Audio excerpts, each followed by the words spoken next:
Hey, everybody, welcome back to the Sixth Round Post-Fight Show with me, Zane Simon, and my co-host, as always, Eddie Mercado. We are coming to you after UFC 250, going down at the Apex facility in Las Vegas, Nevada. In the main event, Amanda Nunes totally running Felicia Spencer out of the building, getting every round on every card. I'm just a little surprised that she didn't get more 10-8 rounds from the judges. Yeah, that was a little weird. But I mean, I think we're nitpicking. That's yeah. This was as advertised, like what everyone expected, what the odds reflected, and I don't think anybody was really shocked. Everybody knew Spencer was tough. That was kind of like her biggest asset going into this. There's the Meekin Anderson win, but going the distance with Cyborg was a little more credible. So that's like what everybody harped on. And, that's exactly what we got. We got someone who is really tough and can take their beating. And that's what it is. Yeah. It's one of those things that, like, I think I saw at a few moments on this card that it really, like, there's still that lack of emphasis on judging where, like, you can just wipe somebody out of a round entirely, but if you aren't putting them in a near-death experience, then judges are going to treat it like a 10-9 round that you barely edged, Yeah, right. Where it's my pet peeve.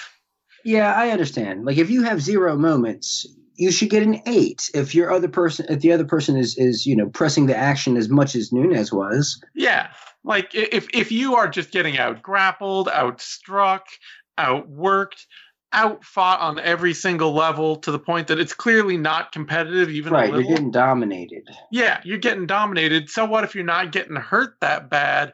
You're not even close to being in the fight, Yeah. So there was a bit of that went on tonight. But overall, yeah, I mean, Amanda Nunes gets her crown and glory at the end of the night, hoists her belt, defends her 2 titles. I'm interested, too, a little bit in what she was talking about. Like, after the fight, I'm kind of wondering, like, how much longer is she going to be doing this, Yeah, I mean, she's got a child on the way, and she's accomplished pretty much everything there is to accomplish. She solidified herself as the women's GOAT. Yep. Defended 2 belts in 2 different divisions, which is has that been done before? Technically, Henry Cejudo did it, but he didn't have both belts in both divisions. Henry Cejudo didn't have both belts in both divisions when he did it. Right, not simultaneously. So yeah, this might be a first. Yeah. Cool. Yeah, that's good material for sure. No, yeah, she's done everything, and when she was talking to Rogan afterwards, not even women's, just GOAT. She's got a hell of a resume. And, when she was talking to Rogan after the event, she's saying, like, this is the close of a cycle for me. I've achieved, like, this is my achievement kind of thing. And, yeah, so I do wonder, like, is she going to enter that territory where the UFC is going to have to either figure out something really thrilling for her, or she's just going to do what Cejudo did and just say, you know what, I'm done. Yeah, I don't know. It's like I don't know where she goes from here. Yeah. Like, no matter, like, who could they possibly? It's almost as if they have to get her in some sort of boxing match or some sort of freak show spectacle. They can, they could run Irene Aldana at her or Juliana Pena or something like that, but it wouldn't feel. It would feel like where John Jones has found himself. Yeah. Where right now he's fighting dudes, and you're like, okay, Anthony Smith, Dominic Reyes, Thiago Santos, now Jan Blachowicz. It's like these aren't bad contenders on their own merits, but they're clearly not providing even you as champion anything that makes you interested. Like, we haven't seen John Jones come out looking like he's been interested in a fight he's having for the past couple years now. Yeah, it's a thing. I mean, it's just what happens when you're so dominant, Yeah. And the depth of field is quite shallow in all reality. It's not like we have tons of tons and tons of top tier women's featherweights out there, or women's bantamweights for that matter. So it's slim pickings, and she kind of picked the bone clean, and anything left is kind of just nickel and diming her. And honestly, for the cost, of wear and tear on your body of a fight camp, it's almost not even worth it. Yeah, I mean, because it's not like she's going to get more money. Yeah, that's the thing, is she's not going to get more money. And the purses for this card came out before the event, and hopefully Nunes is getting some pay-per-view points on top of this. I don't even know this event will draw well enough to get any pay-per-view points, frankly. If it does 100,000 or 200,000 buys, I don't know that pay-per-view points even kick in at that point to any meaningful degree. I mean, I guess that's a good thing for the UFC to kind of have an idea of, can Nunes at this point, can she carry a pay-per-view on her own? Yeah, no, I mean, well, she's already. If so, then maybe it is worth giving her some bigger paydays to fight some other people and come up with more creative things, or maybe it's not worth. I mean, the juice isn't worth the squeeze. It says a lot that I tweeted out when I saw her salary before the event that Amanda Nunes is getting paid to be champion what Holly Holm got paid to be a title contender. Yeah. Because that's what she's making, $350,000 as her base purse, and you look back at Holm Nunes and Holm versus GDR, I think, for the featherweight belt, stuff like that, and Holm was making $300,000 as a flat purse in those losses. Yeah, it's a tough situation. It's Henry Cejudo all over again. What do you do? Yep. If you hit your ceiling, you just hang out at your ceiling. Does that get you out of bed? This is prize fighting. They're trying to get paid and provide for their families, because there's no 401k and there's no, stock options and all this. You're kind of on your own. You got to invest on your own. You got to do everything on your own. You are an independent contractor. Yeah. So, I don't know. I don't know what she's going to do, man. It's an interesting question, because on top of, our producer was saying before we started the show, she's looking back at all the finishes on this card. There's a whole bunch of really cool stuff on here. It is kind of it ended on this very thoughtful note of just even the fight itself was just sort of a 5-round period in which to really take stock of what you're seeing, of who Amanda Nunes is, of what her career is, of what the event provides, and all that. And so, for us opening the show thinking about this fight, it's really just kind of a stock taking moment. We're not out here being oh my God, that was the most unbelievable, fast paced, blistering, one-sided fight ever. It's just kind of, we're sitting here going, what does she do now? What happens now? Right. It's she did what was expected. Yeah. And everyone's looking around, and no one has a real answer to that. And it's not a good feeling. Yeah. Yeah. It's weird. It's such a stale feeling. It really just, it's apathy starts setting in, and it's oh well, I don't. My care quickly diminishes. Let's jump into the good feelings, though, and the bantamweight division, because that is all charged drama right now. And Cody Garbrandt absolutely sent Raphael Assunção out of the land of wind and ghosts out there. Man, he hit him with. It looked like he was trying to swing at one of those, test your might punching machines at the carnival, where you got to punch it as hard as you can and see if you can beat the high score. It really looked like he wasn't in a fight. No one throws that in a fight. Yeah, he looked like he was out there trying to impress his girlfriend. That's how he was fighting. Man, I knew the speed could be a problem for Assunção. I knew this could happen. I thought Assunção might be collected enough, defensive enough to just kind of stay in his shell, keep Garbrandt frustrated. But Garbrandt looked sharp tonight, and when he ended it, it was, it's exactly the kind of thrilling knockout that reminds you why he became champ so fast, like why he was such a thrill to see in his initial rise, Yeah, and I mean, this is quite the knockout. Like, this is his best knockout to date. Mm-hmm. Assunção?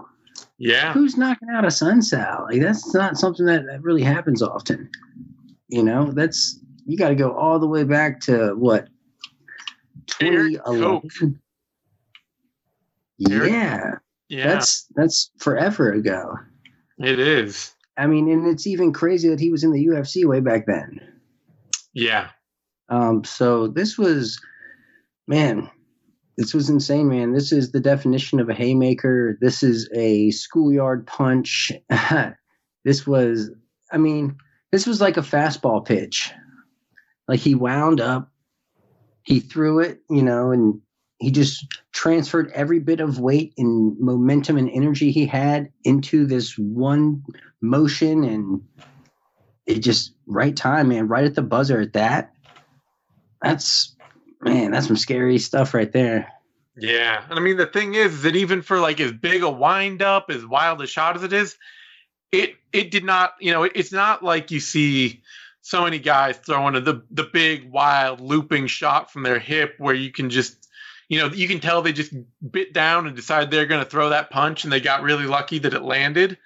This was a perfectly timed, perfectly set up counter. Yeah, and it was a hook. Like, this just wasn't a looping overhand right. This was this was a boxing right hook. Yeah. And the setup, he just, the way he coiled up and then just exploded, it was so devastating. And the sound it made, this is a candidate for knockout of the year. Yeah, I mean, I was saying afterward too that like Assunção and Wineland, they got to sit down after this and like see if their stories match. See if we can get a clear picture of what's on the other side here, because Man, yeah, they're once they wake up, they should have that conversation. Yeah, write it all down the moment you wake up. See the pearly gates. Tell us all about it, because that was, both of those knockouts were some scary stuff. Yeah, and walk-offs too, which is so gangster. You're just knocking someone out and knowing it. Yeah, I'm done here. The wild thing is, though, who does Cody Garbrandt fight right now? Man, you gotta, man.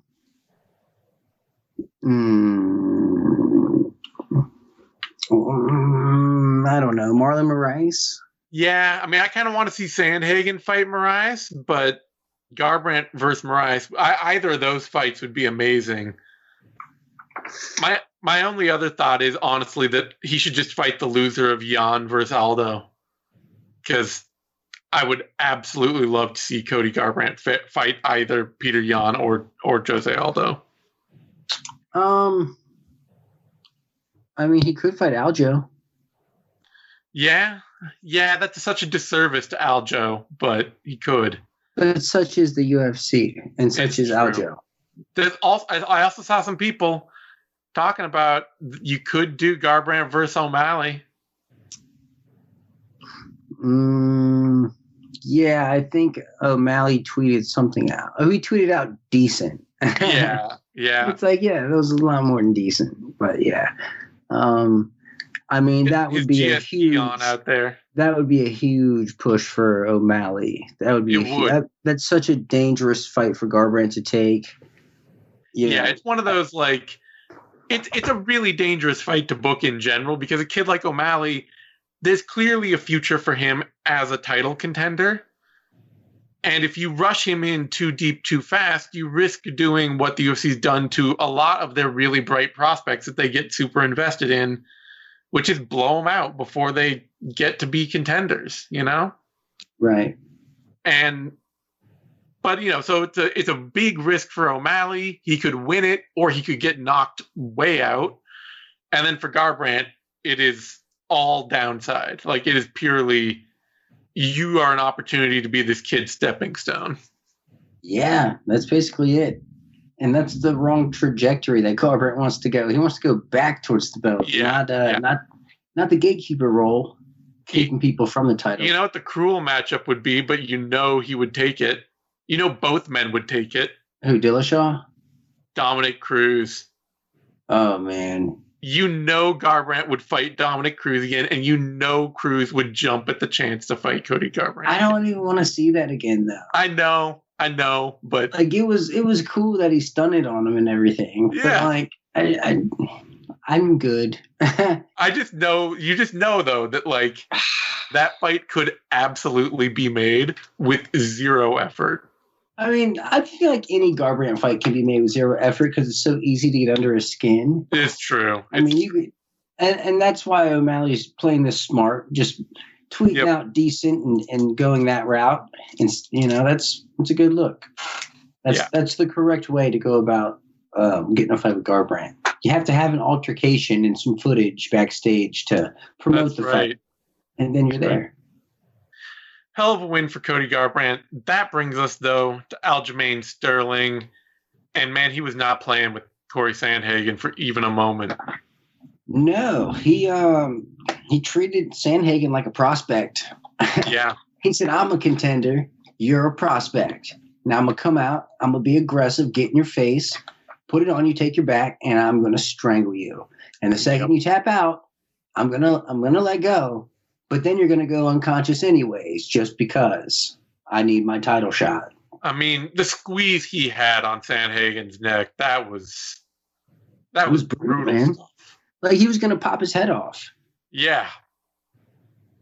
And I think you got it right, especially too that because this is a fight where a lot of people, me certainly, thought that Sterling would do decent enough standing with Sandhagen and would probably test the fight out there for a little while before going and taking Sandhagen down and, reacting to Sandhagen's pressure maybe, or deciding that it wasn't getting enough done standing and then take him down and then, maybe have some success on the ground with him. But I think you got it perfectly right that he just treated Cory Sandhagen like a prospect. Yeah. He looked at this kid and said, he gives his back whenever he tries to stand. He gives his back without any defense of his neck. And I don't have to play around with these kind of mistakes. Like, I don't have to mess with all the rest of this. I will just go out there and I will choke this kid out. Dude, Sterling is wicked on the ground. Yeah. He is wicked. It's almost like you expect him to go out and just try to just immediately get the fight to the floor. So often he doesn't, but yeah. This, I think you're right, is he looked at Sandhagen and said, you know what? I don't need to pretend that this kid, I don't need to try to see if this kid is on my level or if I'm on his level, I'm just better than him, and I know exactly how to make that work. And that's that championship mindset. Yep. And, he should, and that's why it's tough saying let Garbrandt fight him, because it's like Sterling has earned his shot. Sterling has earned his shot. He has put in his time. He has got, he's got the wins. He's got the attitude. He's got the whole complete skill set now. He's a more thrilling fighter than ever. And he's a fascinating style matchup that you want to see somebody like Peter Yan in there against. I want to see – I'd watch him fight Jose Aldo. I mean, I'll watch Jose Aldo and Peter Yan fight anybody, but this is clearly Sterling's moment. And if he gets passed over, it is a Shark Tank, for all these guys. That's the Assunção thing. It's just he's the king of that. You lose one chance, you might never get it back. Yeah, man. Assunção, he's just that guy who's never could get to the big dance. He even had the title fights booked and then would get hurt, stuff like that. It's really tragic. It is. It's especially tragic because people will never remember how good he is. He is the kind of top five, for a decade, almost top five kind of bantamweight who doesn't even have one highlight reel out there. Nobody on YouTube has made a Raphael Assunção highlight reel. I mean, he knocked out Matthew Lopez. And that's the only thing I can think of when I was like, ooh, Assunção. Yeah, I know. It's rough. It's rough out there. But that's not the case with Aljo, though. Neutralizing jab, low kick kings, you know? Aljo, it's different. He's exciting and finishes guys, and he's a way more fun grappler. But he just, I don't know, man. He gets the snub. Yeah, hopefully, I think Aljo will fight the winner of Jan versus Haldo sometime later this year.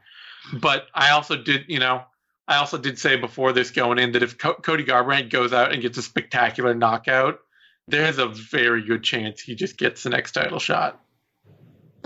Yeah, he is a former champion, but that's some man. If there ever was some BS to be had, it's going to be in this division. I mean, Aldo's coming off a loss, you know. Yep. There's no rhyme or reason anymore. It's 2020. No. Cruz before that, you know. Before that, you got your flyweight champ fighting for the vacant bantamweight belt.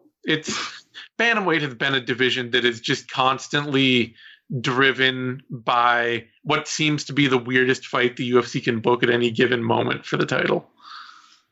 Yeah, definitely a lot of weird dust floating around there. Yeah. All right, let's get to a welterweight bout. Neil Magny, Anthony Rocco Martin. Not the fight I think a lot of people were hoping for out of Magny after that great win over Li Jingliang. He kind of this was more like a classic Magny fight where it never really felt like he got in gear until very late in the fight, but it was still enough to pick his way past Rocco Martin.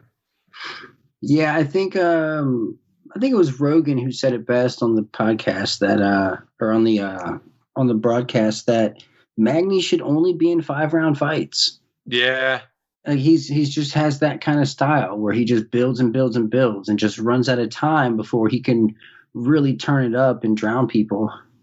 Yeah, the problem is he doesn't really have the finishing instincts that are going to get him to 5-round fights. You know, nobody's going to pony up to see Neil Magny headline a fight card anytime soon. No, like those finishes come when his opponents are just dead tired and he overwhelms them with volume. Yep.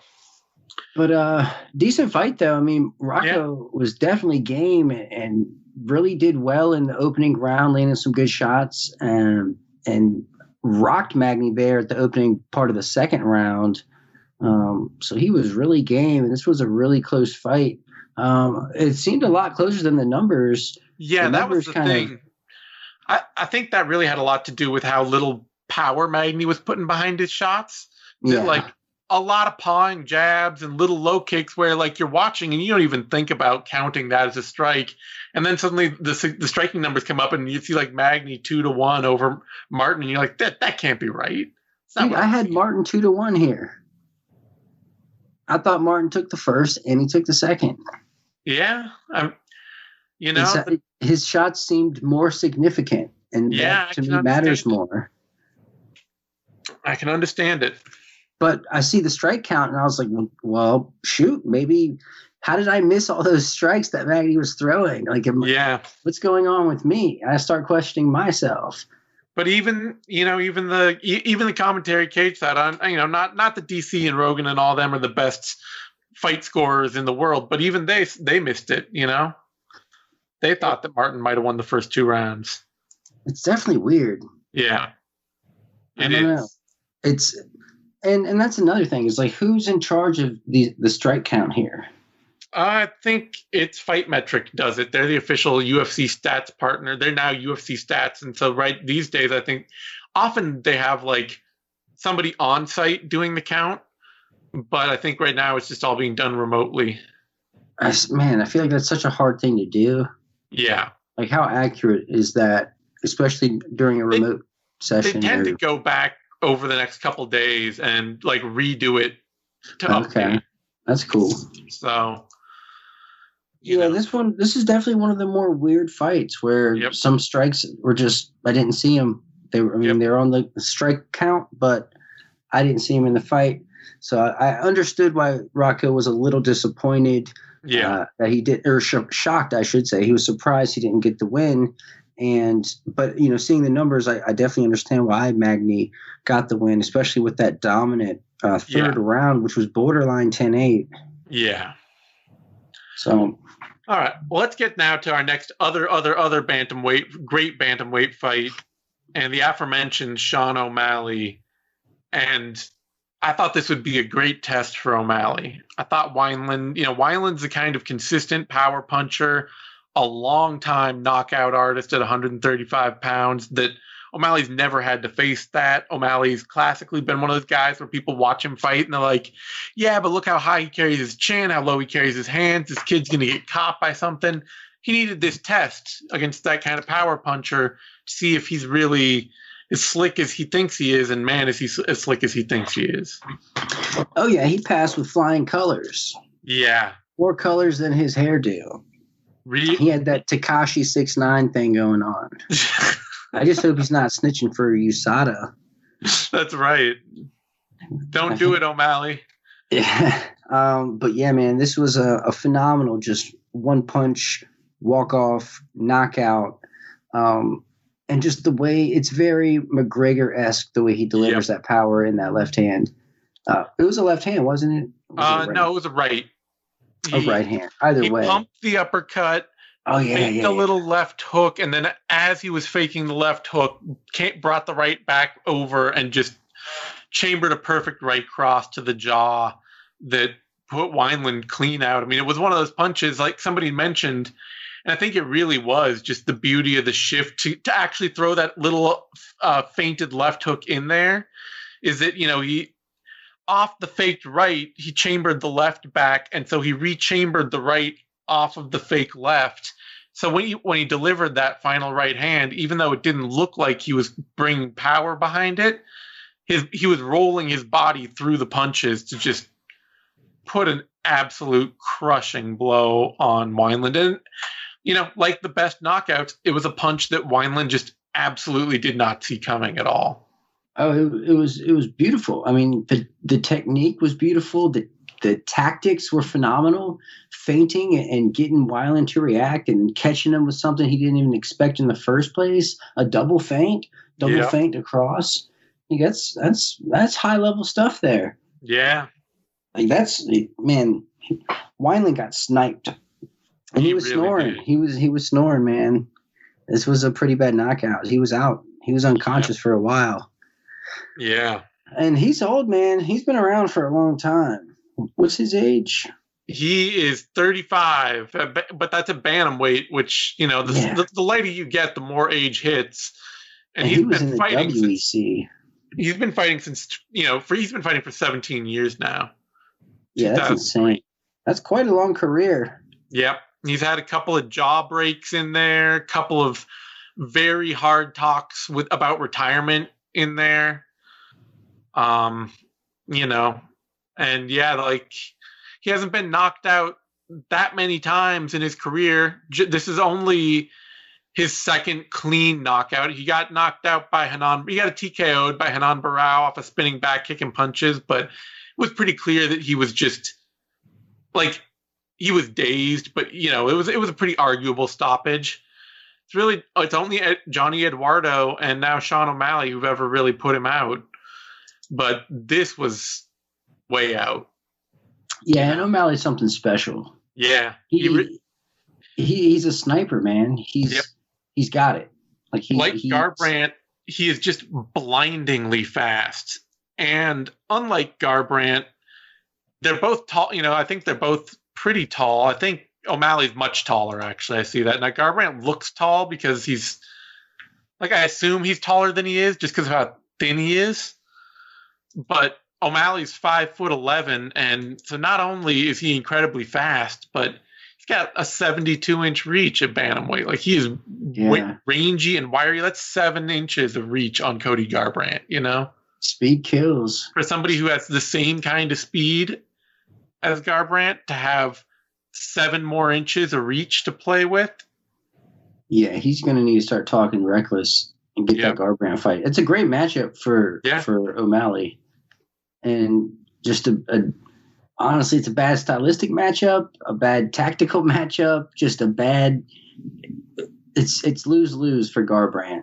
Yeah, if I'm Garbrandt, I do not take that fight right now. Avoid it like the plague. You wait. That's the kind of fight that you wait to take until O'Malley is in position where if he wins, he gets a title shot. So you can argue that if you win, you get a title shot. Exactly. You know? Exactly. Man, the hype train though, man, it's running full steam ahead. Yeah, I mean, you've got to credit O'Malley as a legit future title challenger prospect in this division. This is the person who will contend for the belt.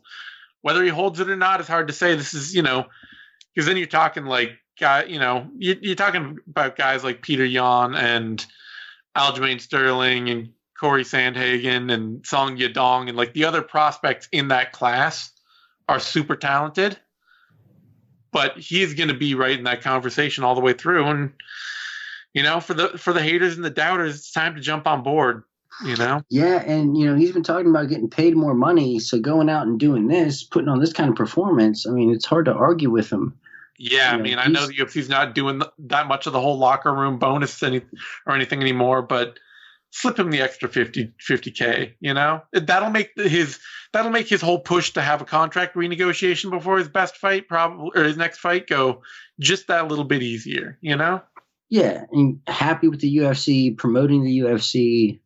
You want him in the good graces without, giving him too much, and you start showing favoritism, and then it's like a Conor McGregor thing all over again. And the UFC would love to have another Conor McGregor thing, though. Honestly, they can afford. So would we. Let's be real. Everybody would. Yeah. They can afford to show all the favoritism they want when somebody's bringing in that kind of money. That brings us to a featherweight bout. Alex Caceres, Chase Hooper, and this was kind of like a little light version of Spencer Nunes here. Mm-hmm. Kind of, but in a very different way. I think like Caceres doesn't have any of the kind of definitive power to really put it on Hooper in the same way, but over 3 rounds, he did outstrike him 103 to 53, compared to Nunes's 124 to 42 over Spencer. Yeah, but the dynamic was a little different. Caceres was at least in danger a couple times. Yeah, no, I mean, Felicia was pretty much defensive the whole fight. Caceres will always put himself in danger. This is the fight that a lot of people thought that Spencer versus Nunes could be, with Spencer charging at her constantly and working to take her down and get the fight to the ground, and being like, oh, well, maybe there's going to be a couple moments on the ground where he's in danger, or where, or where she's in danger, or where Spencer's going to take her back or something. And that just never happened. This was that fight. Yeah, it was, Caceres is just much more polished on the feet. I mean, completely outclassed Hooper here, who, he just doesn't have the skill set to compete on the feet. And once he found his moments, he wasn't able to do anything with them or convert to a finish. He had the back a couple times. He had a couple moments where the fight was on the ground. He just couldn't control Caceres. Credit to Caceres for his anti-grappling. And, Caceres, he makes a lot of mistakes and he puts himself in harm's way, but he had enough IQ to disengage when it was most important. And I think he mostly let Hooper grapple with him a lot more towards the ends of rounds, where he's just like, I know I can stay safe for 30 seconds with this guy. Right. And that's perfectly cool with me. Yeah. I thought this was a great test for Hooper. I saw a lot of talk about people thinking this was too much too soon. It's like, it's Alex Caceres. If that's too much, maybe you're not ready for the UFC. Yeah, well, I think there's something to be said for that. Somebody who has enough who has more takedown defense than Daniel Tamer and can hit harder than Alex Caceres is going to knock this kid's block off. Yeah.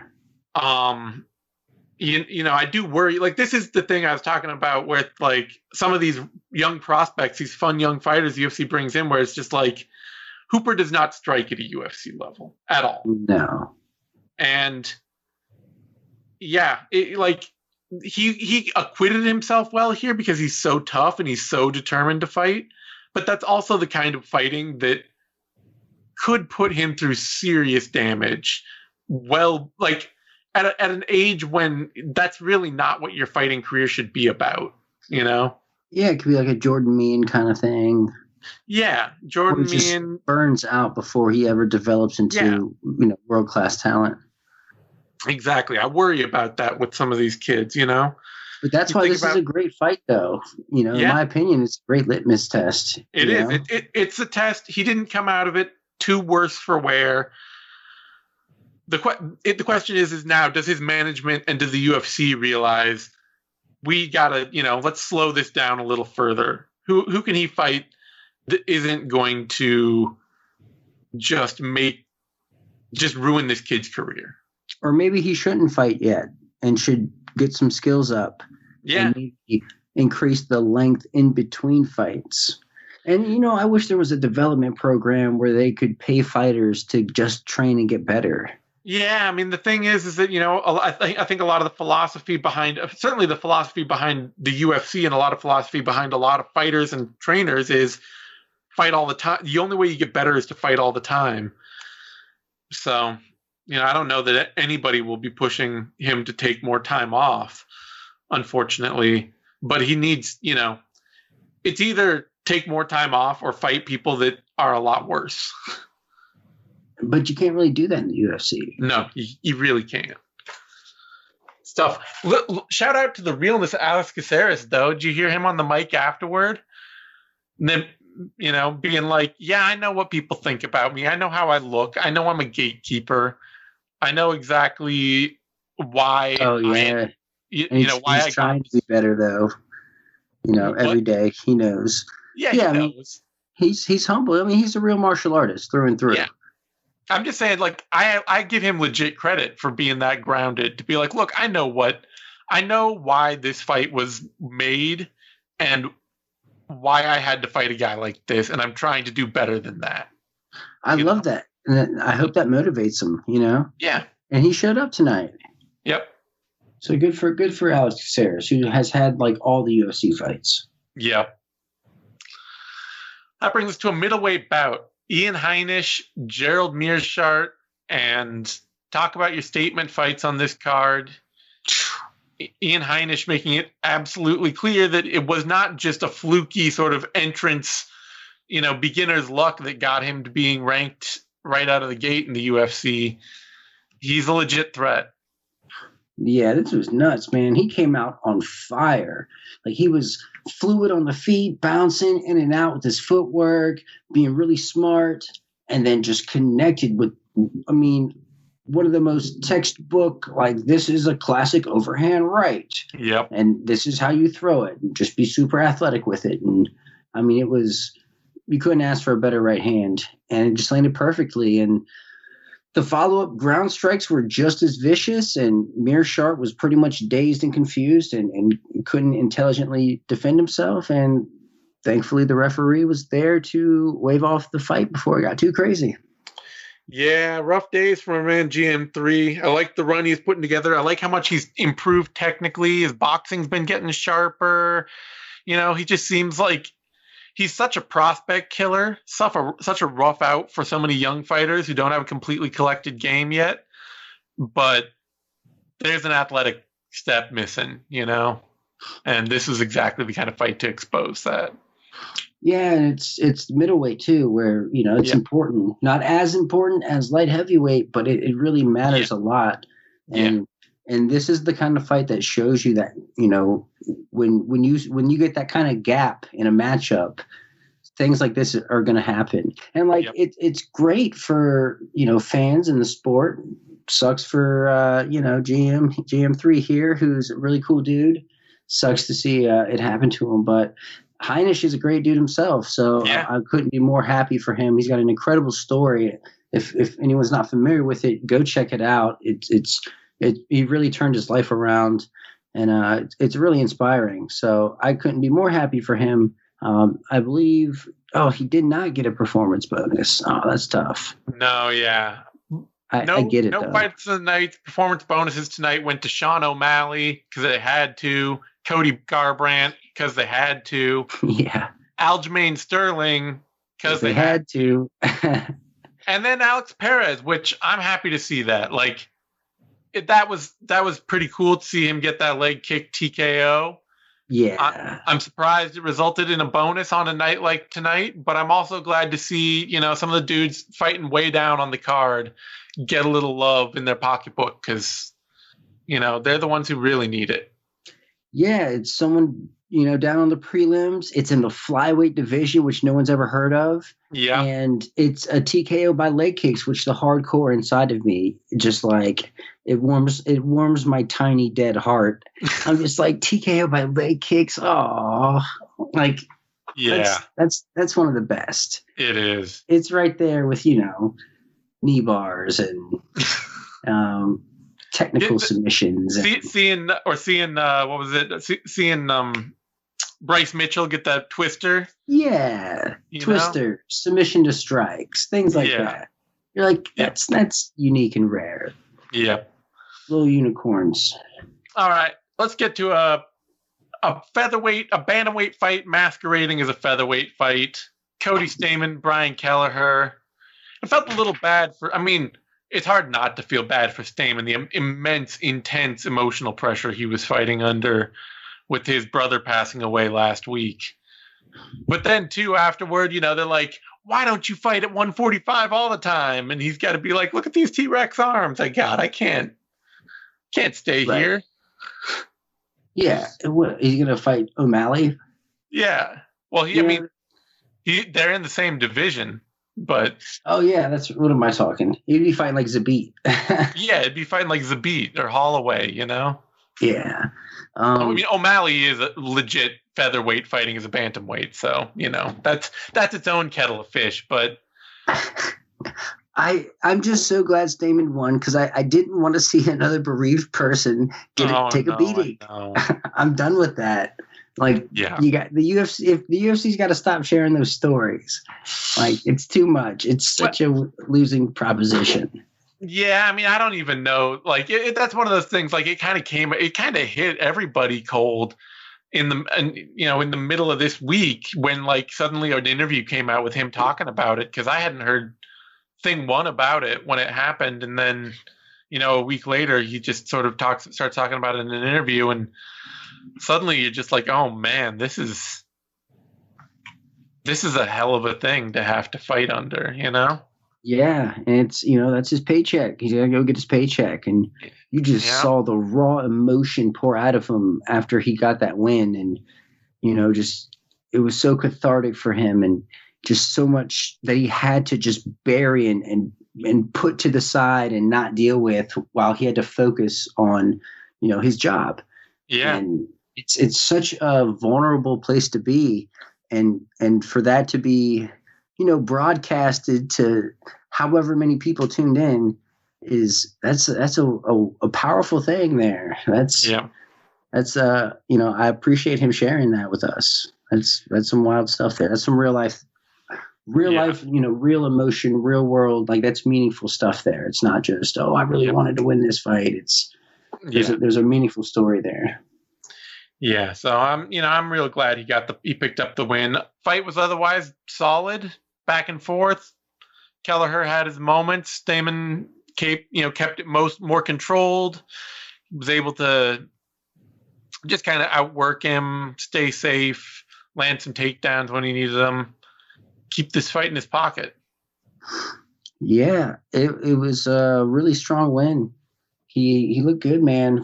He looked good at 45, and it's almost as if he should just fight other 35ers at 45. That's the thing that we're really seeing is honestly that the UFC just should push everybody up a division and say too bad. Yeah, it's hard. Like, how do you? The logistics side of that is so messy, and it's such a headache. And I would generally advocate for the idea that if they're getting everybody drug tested, then they could weigh them every time they drug test them, and then make them fight within a certain percentage range of that weight. But that's a different discussion for a different day. Yeah, it's very, very gray. Yeah. But Stamen, man, good for him. He, just it's all positive. It's all positive for him. So tough break for Kelleher, though, who's putting a little run together. Just can't seem to, put 3 wins together. Yeah, I mean, he's going to struggle with the fact that he's a guy who gets a lot more comfortable as fights go on. You watch any of his fights that go more than a couple rounds, and by the time he's into the 3rd round, he really seems like he's found a groove. He's found some fluidity. But otherwise, he's an aggressive wrestler, but he's not the most technical wrestler. He's an aggressive grappler, but he's not the most technical grappler. He's an aggressive striker, but he's not the most technical striker. And all that aggression is going to lead him into bad spots too. So, yeah, at a certain athletic level, there are just a lot of ways that guys are going to be a little better than him, able to take advantage of the gaps he leaves. It's too bad because he seems like a cool dude, but rough loss. Rough loss, but good for Stamen. Keeps him ranked. Us to a pretty shocking win, for me at least. Maki Pitolo going up to 185 after a really, really terrible debut at 170 against Callum Potter, and just absolutely teeing off on Charles Byrd in round 2 for a TKO off of a whole bunch of body shots. Yeah, and he had to weather a storm before that also. Yeah, because Byrd came out swinging, and he was really connecting, and boy, did that tide just abruptly turn, and Byrd was donezo. I think he got hit in the face. I think it was a punch to the face that just rocked him, and then that's when all the body shots came flying in, and like a video game, he's just spamming body shots, just ripping them, and Byrd went down and got pummeled, and that was it. Yeah, so, I mean, I will say this does kind of fit into my whole thing about I'd much rather see a striker that relies on their speed move up a division than down a division. Yeah. I'd much rather see. They're so much faster. Speed kills. That is always been the case. If you can throw quickly, you catch guys off guard more. They don't have time to brace for it. It's really one of the best commodities to possess as a fighter. Yeah. It's fast hands. So great win for Pitolo. Really surprising performance for him. For Byrd, man, this is a reckoning. He came out looking into the UFC off of Contender Series, looking like a great athlete with some fun tools to offer. But so far, he's got a submission win over John Phillips to show for it, and 3 straight TKO losses. Yeah, that's a bad look, man. That's a bad look. He's is he even under contract anymore? I don't know. A lot of fighters are on 5-fight contracts these days, which could mean he would have one more fight left on his contract, but this might be the end, The UFC's been doing a little more cutting lately. They've been getting back to being a little harsher with the axe, so. Yeah, at least it's 185, though. That's the only thing that might save him. Yeah, we'll see. All right, that brings us to a flyweight bout. Alex Perez picking up that other performance of the night bonus against Hussier Formiga. And, man, he just came out and set a tone. I was kind of questioning whether Perez was the striker he looked like in that Jose Torres fight that he entered the UFC with, or had after. I guess that was his 3rd fight in the UFC, rather. Right. But I hadn't really seen that out of him again. And, man, he just came out and he just opened up on Hussier Formiga with those low kicks and tore him apart. I mean, it was low kicks. It was punching combinations. It was volume. He made Formiga look old and slow, and he really did. That was Formiga looked like a bantamweight out there. It was quite noticeable the speed discrepancy, and Perez just kept attacking that calf and kept going after it, and that damage just kept accumulating and accumulating. And I think the final blow, he caught him with the toes. On the kneecap even. It wasn't even like on the shin. It was just that all the tissue on that leg was so damaged at that point that he couldn't take it anymore. Yeah, his nerve was so battered. Great stoppage from the ref on that too. Yeah, you never see that kind of great stoppage. It's usually you got to drop him like 30 times and then you have to pound on him 20 times and then the ref will be like, okay. And it's like, no, man, this dude can't even stand up. Stop the fight. Yep. Like, if he can't stand, the fight should be stopped. Yep. That's great win for Perez. And for Formiga, I mean, he's only 35, but flyweight, like the later you get, the less kind age is going to be to you. Oh, yeah. You slow down at flyweight, you're done. Yeah. And I mean, look at his last losses. Yeah. It's all guys who are faster than him. And yep. The Moreno and Perez fights especially have really just had him. He's looking like he's lost a step. He's never been like the most athletic, blazingly fast flyweight, but now he looks like he's lost that edge that it takes to be competitive. And what's tough is he's a phenomenal grappler, but you can't really grapple people at flyweight. No, you're not going to get that many chances. So like you're left kind of being a sitting duck out there. Yep. And it's looks like a downhill battle. I don't know, man. That's 3 in a row for him. 3 losses in a row. I don't know, man. Not looking good for Formiga. But for Perez, that's a huge win. I mean, this does put him in spitting distance of a title shot. And you know what I got to think that the UFC should do out of it? Put him in against Brandon Moreno. Yeah.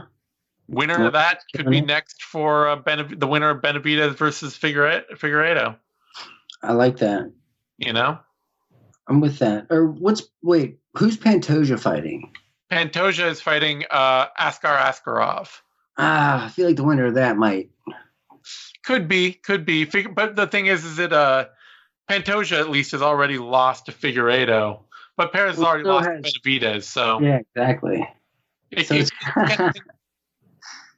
However it shakes out, it'll probably be whatever the matchup. The matchup that hasn't happened is probably what's going to shake out of it. Yeah, that's cool though. It's a little bit of excitement at flyweight. Definitely. And we have no flyweight champ. We have no bantamweight champ. We have no actual roster at featherweight for the women's division. UFC's in good shape. Oh, man. All right, that brings us to a light heavyweight bout. A better than expected, as Mookie, I think it was, said on Twitter, we're getting we're getting a good fight out of unranked light heavyweights in this economy. That's great. This was a pretty solid back and forth action fight. I mean, Menafield got tired after that first round, but he fought hard, even despite that, Dude, I had fun in this one. Yeah. It was fun. Menafield came out and landed that uppercut right away, just right on the eye of Clark, and his eye swelled up, and it looked like Clark was on the ropes and about to get knocked out, but he leaned on his wrestling and he was able to survive. And then he just flipped a switch in the second round and just starts throwing his hands. And from then on out, whenever he had a moment in open space, he was throwing these 5-punch combos, which I don't ever recall him doing, and was actually tagging Menafield. And he punched his way back into the fight and pulled out a very tough back and forth gritty decision. Yeah. I mean, that's the thing I've always been quick to give Devin Clark credit for, is that even as a super bricked up light heavyweight who, puts a bunch of power into everything, has gotten pretty tired in fights himself, he will always fight super hard all the way through the fight, no matter how tired he is. He is a dude that you can depend on. He will not be the one to slow down. Yeah, he's a gamer. Yeah. So unfortunately for Menafield, this was really kind of the moment where his power met. He got to that point where his power couldn't overcome the lack of technique to go with it. He's actually got pretty great takedown defense, honestly. Clark didn't get that much done off his takedowns or get that many takedowns he tried for, but Menifield just doesn't offer enough variety as an offensive force himself. Yeah, and he started grinding at the end of that fight. He was the one going for the takedowns. He was the one grinding against the cage. So it was a real interesting kind of just shift of how the fight went from the first round towards the end of the fight. Very interesting. Yeah, hopefully a learning experience for him to have to kind of turn around and say, look, I got to get my cardio better and I got to add more parts to my game because I can't just depend on shocking somebody with, one big right hand and having that end the fight every time. Yeah. Shout out to Clark though, man. He's, 2 paychecks in 2020. That's hard. That's hard to come by. A lot of us aren't doing that good. Yeah, and 2 wins at that. And that brings us finally to a catchweight bout, 150 pounds. Herbert Burns re-welcoming Evan Dunham out of retirement. And, man, just absolutely choking him out. Yeah, this was another one of those head almost popping off scenarios. Yep. Burns, man, he just isn't. He's so wicked on the ground, just like his brother. It's like once you're there, you feel like it's almost a matter of time before he finds a way to strangle you. I mean, this is one of those rear naked chokes too, where you really got a chance to see some very specific technique in action. Because it's gorgeous. Yeah, like. He didn't get it under the chin even. He just had it around the jaw. But he bellied down to stretch Dunham out. And then he talked about how like he knew, if Dunham's mouth and nose are lined up there in the arm, then the arteries are going to be lined up on his bicep and forearm on either side still, and he could still get the choke in. And so once he had him stretched out and extended like that, he could really just crank that over the jaw rear naked choke in and get the tap. Man, and that's the sort of confidence you only gain by hours and hours and hours of mat time grappling. Yeah. I mean, that's high level confidence there. I mean, you see so many people struggle to get rear naked chokes, and then there's other guys like the Burnses or like a Damian Maia who they just do it so effortlessly, and it looks like they don't even have it in all the way, and it doesn't matter. And it's like, why does that work? If I did that, it would never work. Why does it work for them? Yeah. It's like A, they know when they have it and when they don't, and B, they just have that squeeze that is just next level.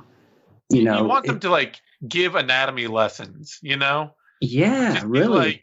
The human body, if you're in this position with these things, then you just twist a little bit right here and this person goes to sleep in 2 seconds. You're like, what? No. Nobody else, It's amazing. Yeah. Cutting off the blood to the brain in various ways. It's a science. It's a science and an art at the same time. Hell of a win for Herbert Burns. Now 2-0 in his early UFC career. Probably be back at featherweight after this, but this is a great way to ensure that your next fight's a big one. He said afterward that Ryan Hall's already turned down a fight with him, and I'd love to see that happen. Yeah, no kidding. He turned down a fight with him. You know what I mean, though? Like, that's a terrible matchup for Ryan Hall, who I love, by the way, but two jiu-jitsu aces going at it, but one much more dangerous and devastating striker, which is Burns. Like, I don't expect Hall to jump at that at anytime soon. Yeah, I'd love to see him take on somebody like Grant Dawson, though, Okay.